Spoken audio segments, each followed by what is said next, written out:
আসসালামু আলাইকুম। এই যে আমরা যে আজকে আসছি কিসের জন্য আসছি এখানে? ধানের মাঠ দেখার জন্য আসছি। তো আপনার নাম কি? আপনি আপনার পরিচয়টা দেন। নাম সুজিত, আমি রূপসী বাংলা 4 করছি। আর ধানটাও অনেক ভালো, মানে যত ধান দেখছি আমরা বোরোতে তার মধ্যে অনেক ভালো। এখানে দানা আছে আপনার 300-র উপরে সবসময়, মানে সবগুলোতে কম বেশি। আর মাথা তো মানে দেখতে পাচ্ছেন এখানে মাথা কত ভালো আর কি। এই মানে মোটামুটি মানে সব ধানের তো অনেক মোটা, ধানের ইয়েগুলো অনেক মোটা, ধানটা অনেক মোটা, আর অনেক ভালো হয়েছে ফলন। আপনারা দেখেন, অনেকে তো আপনারা যে বিভিন্ন আপনারা তো অনেক দিন থেকে ধান করেন, ধরেন 10 বছর 20 বছর থেকে। চাষারা তো ধরেন, হ্যাঁ চাষা কত বছর থেকে করেন ধান? তাও কত বছর? 20-25 বছর, 20-30 বছর। 20-30 বছরের মধ্যে যে ধান চাষ করছেন, ওই ধানের সাথে কি এই ধানের কোনো মিল আছে? রেকর্ড ধান ভাই, রেকর্ড ধান।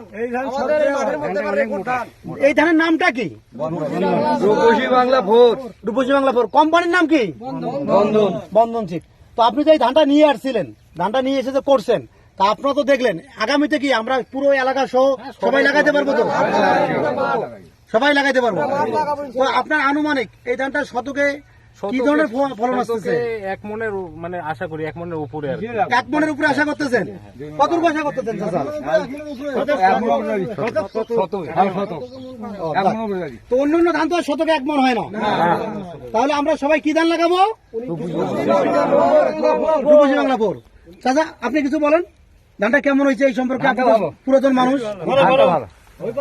ধানটা খুব ভালো, ধানটা খুব ভালো। এর আগে যে ধান করছিলেন ওই ধান তো এরকম ধান তো কোনো সময় হয় নাই।